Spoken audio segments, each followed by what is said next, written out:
Hello friends, welcome to our channel physics with VS sir.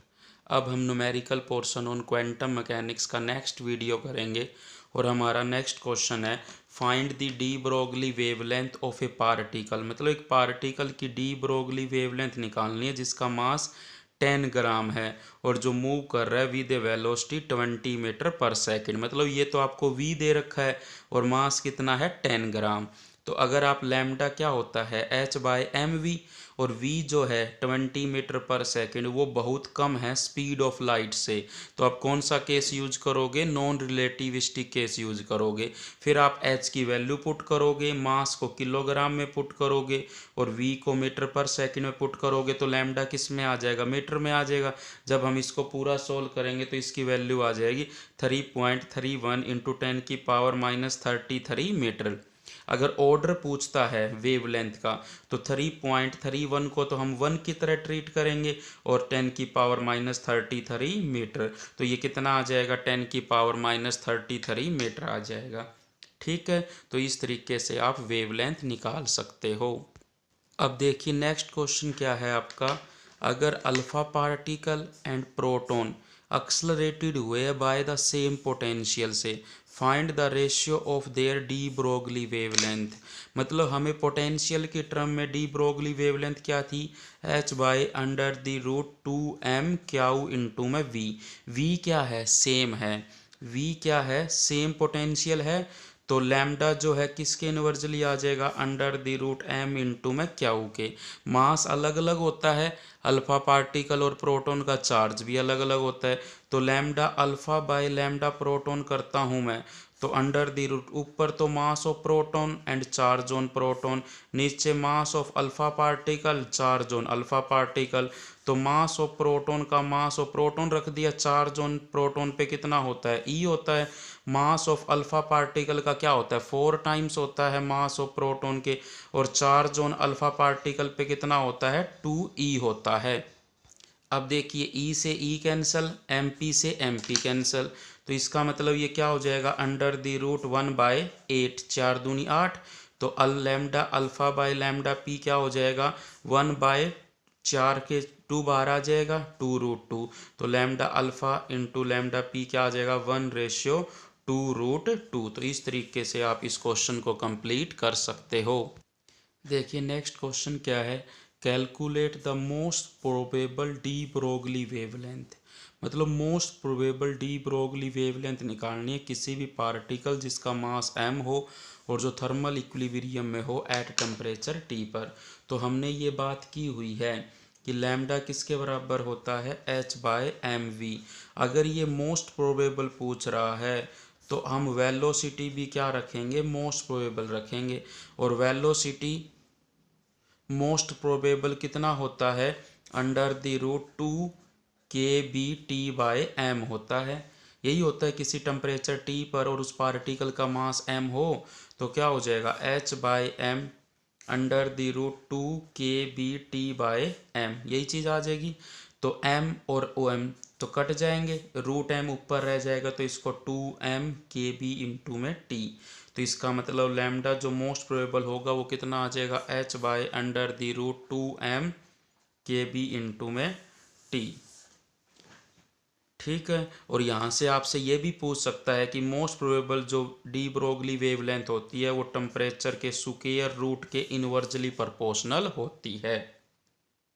देखिए हम एक note लिखेंगे जिसमें क्या है? इंटीग्रेशन -∞ टू +∞ x की पावर m e की पावर -α x की power n into D x. इस पूरे को हम fx नाम दे रहे हैं। अगर ये देखो हमें पढ़ा है इंटीग्रेशन की एक प्रॉपर्टी होती है कि अगर ये fx इवन हुआ तो ये 2 टाइम्स हो जाएगा। इंटीग्रेशन कहाँ से कहाँ हो जाएगा? फिर 0 से इन्फिनिटी x की पावर m e की power -α xn into D x हो जाएगा। अगर तुम्हारा फंक्शन ओड फंक्शन हुआ तो इस पूरे का आंसर कितना आ जाएगा? 0 आ जाएगा। ठीक है ना। फिर देखो हमारे पास ये रह गया, इसको हम क्या लिख सकते हैं? यहाँ पर देखो सिर्फ फॉर्मूला याद रखना है कि इसका इंटीग्रेशन ये आएगा कि इंटीग्रेशन 0 से इन्फिनिटी x की पावर m e की पावर माइनस अल्फ़ा x की power n into D x. ध्यान से देख लीजिए, ये m है और ये n है। आप फॉर्मूले में गलत कर दोगे, आपका क्वेश्चन पूरा गलत हो जाएगा। तो इसका आंसर क्या आएगा, 1/m gamma of m plus 1/n। ये रूट नहीं है, ये गामा फंक्शन है, गामा, ठीक है। और अल्फा की पावर m प्लस 1/n। इस तरीके से आप इस फॉर्मूले को रिमेंबर कर लीजिए। ये बहुत बहुत इम्पोर्टेंट है, वेरी वेरी इम्पोर्टेंट है आपके लिए, इसका यूज होगा काफ़ी जगह पर। अब देखिए कुछ प्रॉपर्टी पढ़ते हैं गामा फंक्शन की। गामा फंक्शन ऑफ n क्या होता है, n-1 इंटू में गामा फंक्शंस ऑफ n-1, ये होता है आपका गामा फंक्शंस। और अगर आप गामा फंक्शन ऑफ n को क्या लिख सकते हो, n-1 का फैक्टोरियल लिख सकते हो। अगर n तुम्हारा क्या हो, if n is a integer, अगर n तुम्हारा क्या हो, इज एन इंटीजर हो, तब आप इसको ऐसे लिख सकते हो। और गामा फंक्शन ऑफ हाफ कितना होता है, अंडर द रूट पाई होता है। जैसे आपको गामा फंक्शन ऑफ 3/2 करना हो तो क्या होगा, देखो इस प्रॉपर्टी का यूज करो। यहाँ पर क्या होगा, 3/2 माइनस का 1 इंटू में गामा फंक्शन ऑफ 3/2 माइनस 1, तो ये क्या आ जाएगा, 1/2 गामा फंक्शन ऑफ हाफ। तो 1/2 गामा फंक्शन ऑफ हाफ का कितना बताया है अभी, अंडर द रूट पाई। तो इस तरीके से आप कर सकते हो। जैसे गामा फंक्शन ऑफ 5/2 का करना है तो सीधा कह दो 1 कम 3/2, फिर 1 कम और कर दो 1/2, तो गामा फंक्शन 1/2 का आ जाएगा। तो ये कितना आ जाएगा, 3/4। और गामा फंक्शन ऑफ हाफ का कितना होता है, root pi. Gamma function of 7/2 का करना हो तो 5/2, फिर 1 कम कर दो 3/2, फिर 1 कम कर दो 1/2, और यहाँ पर गामा फंक्शन किसका आ जाएगा, 1/2 का। तो 5 दिए 15, 2 दूनी 4, 4 दूनी 8, root gamma function of half का कितना हो जाएगा, अंडर द रूट पाई। तो इस तरीके से आप कर सकते हो। जैसे इसी तरीके से जैसे गामा फंक्शन ऑफ 9/2 आ जाए तो क्या होता है, देखो इसको होना क्या है, इसका 1 कम करोगे 7/2, फिर गामा फंक्शन किसका आएगा, 7/2 का, फिर 7/2 तो है ही। गामा फंक्शन ऑफ 7/2 का करोगे तो 5/2 आगे गामा फंक्शन ऑफ 5/2 का आ जाएगा। फिर 7/2 इंटू में 5/2, गामा फंक्शन ऑफ 5/2 का 1 कम करोगे तो 3/2, और गामा फंक्शन ऑफ 3/2 का आ जाएगा। फिर 7/2, 5/2, 3/2, और 3/2 में से 1 कम करोगे तो 1/2, और गामा फंक्शन ऑफ 1/2। तो ये कितना आ जाएगा, 5 दिए 15, 15 सत्ते 105, 2 दूनी 4, 4 दूनी 8, 8 दूनी 16, और गामा फंक्शन ऑफ हाफ का कितना होता है, रूट पाई। इन सभी में मैं एक ही प्रॉपर्टी यूज कर रहा हूँ कि गामा फंक्शन ऑफ n क्या होता है, n-1 into gamma function of n-1, ये होता है आपका।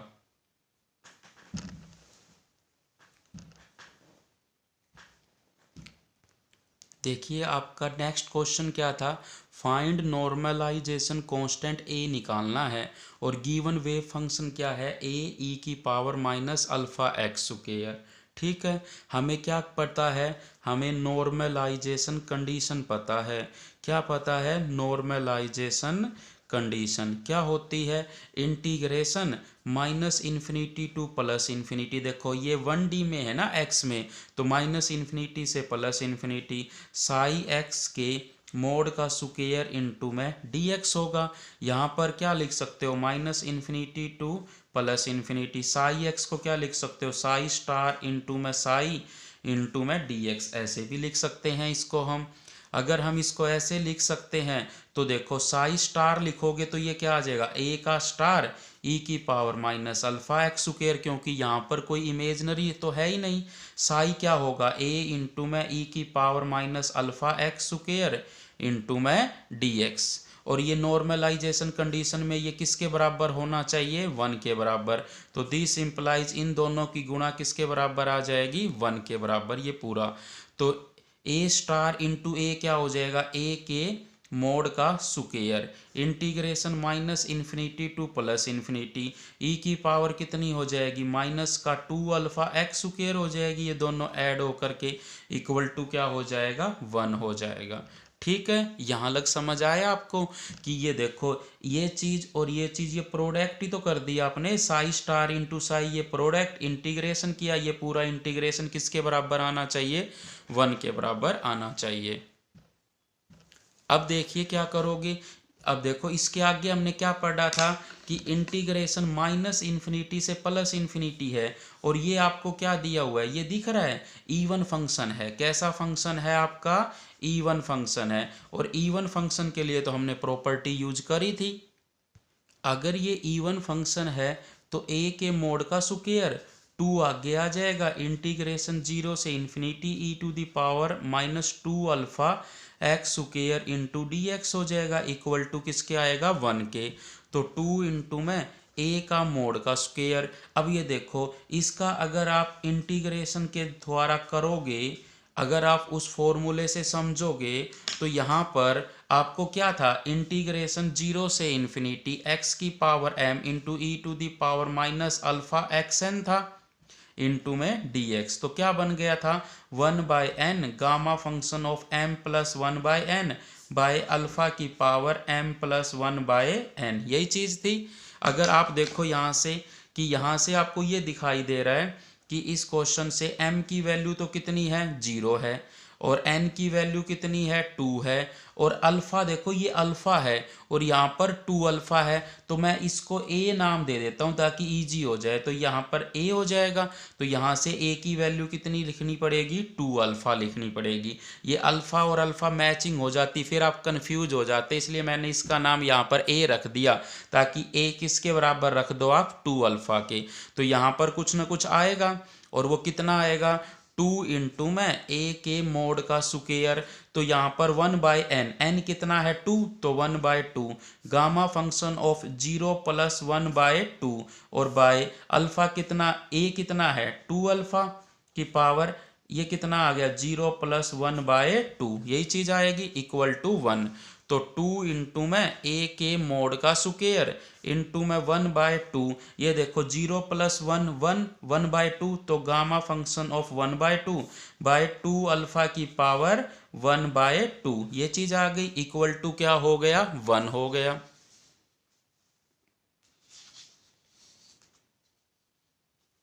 अब इसके बाद देखिए 2 से 2 कट गया, तो a के मोड का स्क्वायर, ये 2 इस 2 से कैंसल आउट हो गया। ऊपर गामा फंक्शन ऑफ हाफ कितना होता है √पाई होता है, बाय क्या आ गया 2 अल्फा की पावर 1/2 इक्वल टू क्या है 1 के बराबर है।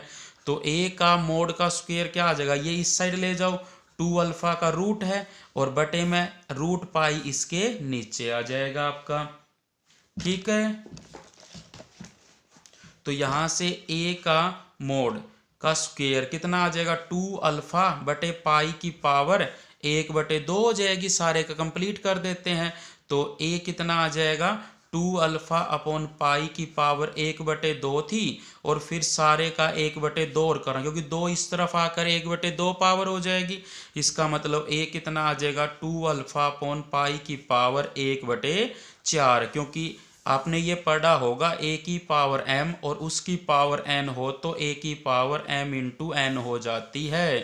ठीक है ना, तो यही किया है मैंने, इन दोनों की गुणा रख दी, तो आपने नॉर्मलाइजेशन कांस्टेंट निकाल लिया।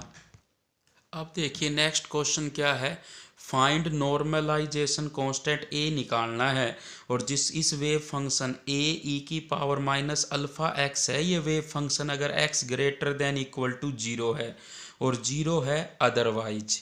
ठीक है, तो हमें तो नॉर्मलाइजेशन कंडीशन पता है, क्या पता है कि नॉर्मलाइजेशन कंडीशन क्या होती है कि integration minus infinity to plus, अगर 1D है तो माइनस इन्फिनिटी से plus infinity, psi star into Sai into dx कितना करना पड़ेगा 1 करना पड़ेगा नॉर्मलाइजेशन के लिए। अब यहाँ से इंटीग्रेशन माइनस इन्फिनिटी से प्लस इन्फिनिटी, अगर आप a निकालते हो तो a का स्टार क्या आ जाएगा, देखो सॉरी साई का स्टार क्या आ जाएगा a का star e to the power minus alpha x, और साई क्या है ए ई की पावर माइनस अल्फ़ा एक्स, यही दिया हुआ है। नेक्स्ट क्वेश्चन क्या है, फाइंड नॉर्मलाइजेशन कांस्टेंट ए निकालना है आपको, और साई एक्स किसके बराबर दे रखा है, ए ई की power minus alpha x for x greater than equal to zero और जीरो अदरवाइज। तो क्या करोगे आप, आपको तो एक चीज़ पता है कि मेरे को तो नॉर्मलाइजेशन की कंडीशन पता है, आपको तो नॉर्मलाइजेशन कंडीशन अप्लाई कर दोगे, integration minus infinity to infinity psi star psi into में डी एक्स, या फिर minus infinity to infinity psi के मोड का स्क्वायर इंटू डी एक्स कितना आना चाहिए 1। अब देखो लिमिट अगर मैं माइनस इन्फिनिटी से जीरो तोड़नी पड़ेगी ना, क्योंकि ग्रेटर देन जीरो के लिए अलग फंक्शन है और लेस देन जीरो के लिए अलग फंक्शन है अदरवाइज, तो माइनस इन्फिनिटी से जीरो लेके आऊँगा तो साई के मोड का square into D x plus zero से इन्फिनिटी साई के मोड के स्क्वायर इंटू में डी एक्स इक्वल टू 1। अब देखो माइनस इन्फिनिटी से जीरो तो साई कितना है जीरो, तब ये तो आपका कितना हो जाएगा, जीरो हो जाएगा। अगर ये जीरो हो जाता है तो इंटीग्रेशन जीरो से इन्फिनिटी साई के मोड का स्क्वायर इंटू डी एक्स क्या आ जाएगा, 1 आ जाएगा आपका। अगर अब देखो क्या करोगे फिर, अब देखो क्या होगा, इंटीग्रेशन जीरो से इन्फिनिटी साई के मोड का square Sai star into Sai into में डी एक्स इक्वल टू 1, और जीरो से इन्फिनिटी में साई कितना लेना है, ए ई की पावर माइनस अल्फ़ा एक्स ही तो लेना है आपको। तो यहाँ पर लीजिए इंटीग्रेशन जीरो से इन्फिनिटी साई का स्टार रखोगे तो ए का स्टार ई की पावर माइनस अल्फ़ा एक्स, और साई कितना है, ए ई की power minus alpha x into D x equal to 1 हो जाएगा आपका।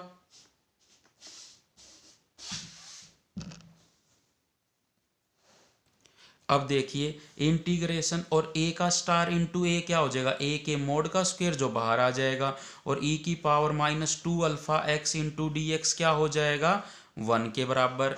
अब ए के मोड का स्क्वायर, अब इसका तो करना इजी है ना, ई की पावर माइनस का 2 अल्फ़ा एक्स और एक्स के कोफिशिएंट से क्या कर देते हैं, डिवाइड कर देते हैं। तो यही चीज़ होती है ई की पावर इंटीग्रेशन ई की पावर ए एक्स का क्या होता है, ई की power A x by x के कोफिशिएंट से डिवाइड करते हैं, यही तो हमने पढ़ा है। तो यहाँ पर क्या आ जाएगा, ए के मोड का स्क्वायर और माइनस का 1/2 अल्फ़ा कॉमन ले लो, जब आप इन्फिनिटी रखोगे तो ई की power minus infinity, minus zero रखोगे तो ई की पावर जीरो हो जाएगा, इक्वल टू क्या आ जाएगा, 1 आ जाएगा।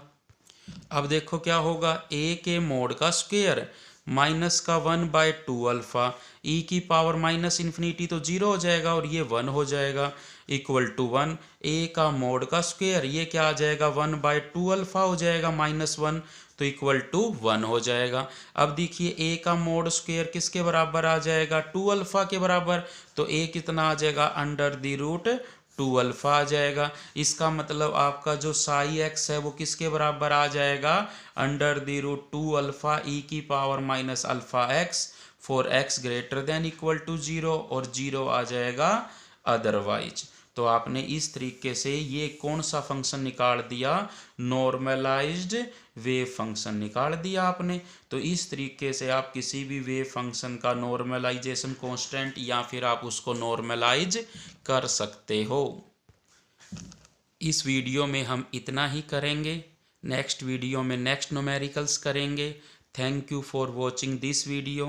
प्लीज़ अगर वीडियो अच्छी लगे तो लाइक कीजिए, और अगर आप चैनल पर नए हो तो प्लीज़ सब्सक्राइब ज़रूर करें ताकि आपको मोर वीडियो की इन्फॉर्मेशन मिल सके।